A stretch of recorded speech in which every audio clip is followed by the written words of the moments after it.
bigay lang tayo ng opinion dito kay dito sa balita sa bilyonaryo na news channel. Para sa akin, hindi maganda ang nakikita kong balita na to ngayon kasi kahapon to, noong rally to sa may Davao del Norte, sa may Carmen, Davao del Norte, na nandoon yung sorte ni Bongbong Marcos, ang mga kandidato niya sa mga senador niya, nandoon siya. Actually, nandoon siya sa may Davao del Norte. So, ang hindi ko nagustuhan nito, buti na lang, napanood natin itong balita ng bilyonaryo na kumpleto ang kanilang binalita. Hindi kagaya sa mga ibang mga balita nito na parang hindi ba kumpleto ang pinapakita. Ito kumpleto to. Kasi lumabas dito si Torion at saka itong si Jane Fajardo. Na dito ako nais nitong Brigadier General na Police Brigadier General si Jane Fajardo na super dipinsa sa kanyang mga sinasabi dito. Kasi como spokesperson, dipinsa to the max talaga siya dito. Kaya itong si Torion, ito yung nakakuha ng mga, na-share niya yung mga video na in-upload sa mga social media at na-share niya to sa kanyang social media rin na anong nangyari ba, na bakit ang mga pulis kulay pula ang pinapasuot noong rally ni Bongbong Marcos doon sa kanyang mga kandidato na habang nandoon sila sa sa rally. So, bago po yan, ilabas natin yung video na yan ng galing sa bilyonaryo. Pakisubscribe po ulit ang ating YouTube channel. Umani ng batiko sa social media ang kumalat na memo na pinagsusuot ng pula mga pulis na dineploy sa campaign sortie ng Alyansa para sa Bagong Pilipinas sa Davao del Norte kagabi. Giit naman ng PNP, normal police security procedure ito at huwag na sanang bigyan ng kulay. Yan ang agenda report ni Francis Folve. Higit 1,000 shares na ang larawan na ito sa Facebook kung saan nakalinya ang umano'y mga pulis na nakasuot ng pula. Isa si Attorney Israelito Torion, abogado ng nakadeteneng senatorial candidate na si Apollo Kibuloy, sa nag-share sa social media. Ayon kay Torion, kawawa naman ang mga pulis na ginawang rallyista ni BBM para lang mag-attend sa kanilang rally. Ibinahagi niya rin ang kopya ng isang memo kung saan inuutusan ng mga detailed PNP personnel na magsuot ng sibilyan na may touch of red. Sir, kasi naging release na sila doon. We do not know whether or not they would like to attend or not. Their opinion was not secured whether or not they would like to attend. Dahil sa pulis sila, napilitan sila umattend. So kawawa. May nag-text sa akin, sir, ayaw lang magpakilala na isa doon. We can understand siguro na ginawang security na pero kung ginawang security, dapat may baril sila at saka naka-uniform. Pero yun kasi, iba talaga ang purpose. They were ensuring na meron silang tao at pina-t-shirt ng pula. Sagot naman ni PNP spokesperson, Police Brigadier General Jane Fajardo, walang mali sa deployment na walang dalang baril at pagsusuot ng pula ng mga pulis. Itong idineploy po nila para doon po sa nakaschedule po na rally po para sa sa campaign sortie po nung Alyansa para sa Bagong Pilipinas rally po ay nag-request po ang Presidential Security Command ng additional personnel na tatayo po as covert security at pag tinawag po natin covert security sir ay mga nakasibilyan po yan. Ngayon as to the question bakit po sila pinagpulan. Normally sir these are some of the police strategies na ginagamit naman po natin not only for this rally also and even in the other sa ibang mga major events na atin pong kino-cover po ay sa mga covert security po natin ay talaga nagbe-blend po yan sa mga crowd po na kanilang binabantayan para hindi rin po mapansin na sila ay covert security, wala pong mga armas yan. Ang talagang intention lang po talaga niyan ay mag-obserba at magtingin-tingin kung may mga ikakakainalang mga tao na humahalo din doon sa mga crowd po. At yan naman po is part of normal security procedure at pakiusap natin ay wag na pong haluan ng politika po. Naglabas naman ng pahayagang Davao City Police. Ayon kay Acting Director Police Colonel Hansel Marantan, nananatiling apolitical at non-partisan ang kapulisan sa Davao. Hinimok rin niya ang publiko na huwag na sumali sa pagpapakalat ng maling impormasyon tungkol dito. Na si Torion na 'di ba, sabi nga niya na may nag-message sa kanya na pulis yun na nagbisi sa kanya na parang inano sila na pupunta kayo dito pero ang isusuot nyo, bibigyan namin kayo ng pulang t-shirt. So, anong rason? Bakit pulang t-shirt? Pulis yan. Kung gusto nyo i-civilian, mayroon naman silang pulis na uniforme na t-shirt, di ba? Na may nakalagay pulis sa likod o pulis dito sa harap. Parang mayroon Sorry na lang kasi matagal ko nang hindi nakakita ng mga ganyan na mga pulis na nagsuot ng mga t-shirt na basta may pulis. Kung para sa seguridad yan, bakit kailangan pang pula? Ang mga supporter ni Bongbong Marcos nagsuot ng pula, tapos ito mga pulis pasuotin nyo ng pula. Tapos ang mga pulis na to pumayag din kayo na pasuotin kayo ng pula para sabihin nyo na kayo ang magbabantay dyan. Di ko lang talaga maintindihan tong mga ibang pulis kasi sunod-sunuran din pala kayo Pagka sabihin na ay hindi kami sumusunod sa mga nag-uutos ng mga ganyan. Pero ano nangyari sa inyo? Pinasuot kayo ng kulay pula. O paano kung pinasuot kayo ng kulay orange tapos may P? Kulong kayo doon, kunyari. Di ba ang mga ex-convict may mga P dito? O paano kung pinapasuot din kayo ng ganun? Payag din kayo?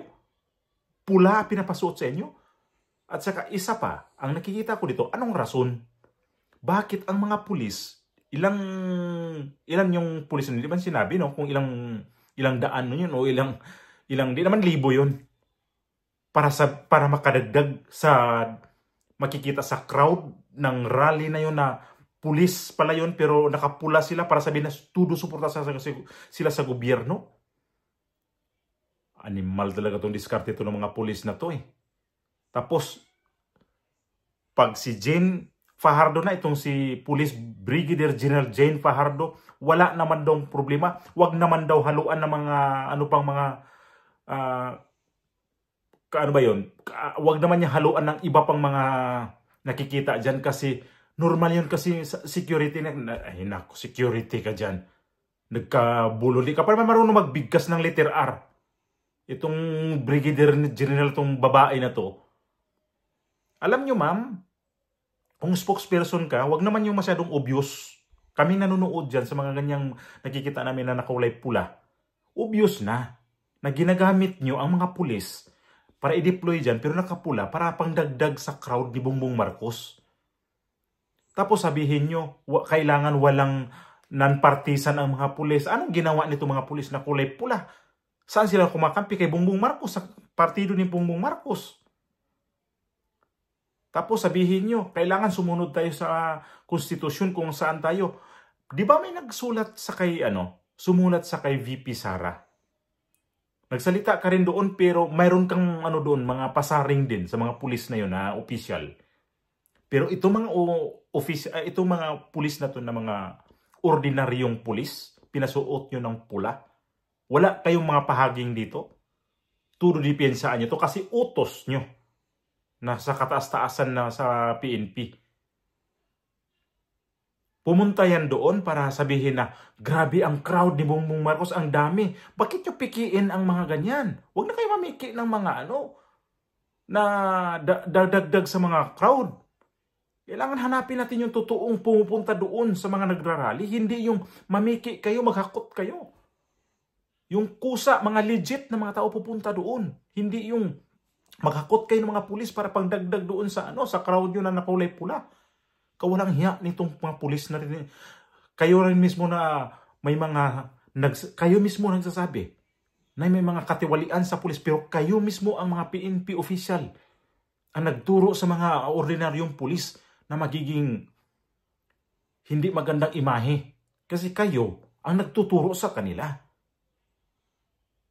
Pati yung regional PNP na sa Davao, dinipinsaan niya yung mga pulis. Kawalang hiya na talaga kayo Nakakagalit kayo. Ako, supporter naman talaga ako dito sa sa inaapi ngayon, itong si VP Sara. Pero hindi ko nagustuhan itong ginagawa ninyo kasi bakit pasuotin nyo ng pula?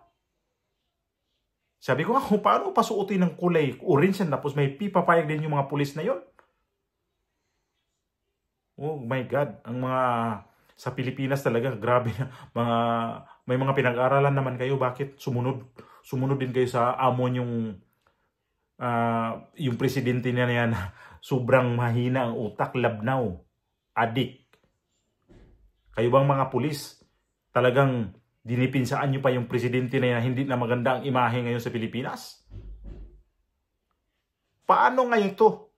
Inutusan nyo dyan. Ihalo natin to mga pulis dyan. Babantayin natin dyan sa mga nagrarally na walang bakel. Ayun, sabi mo yung walang bakel, ha? Ayusin mo yung magsalita ka.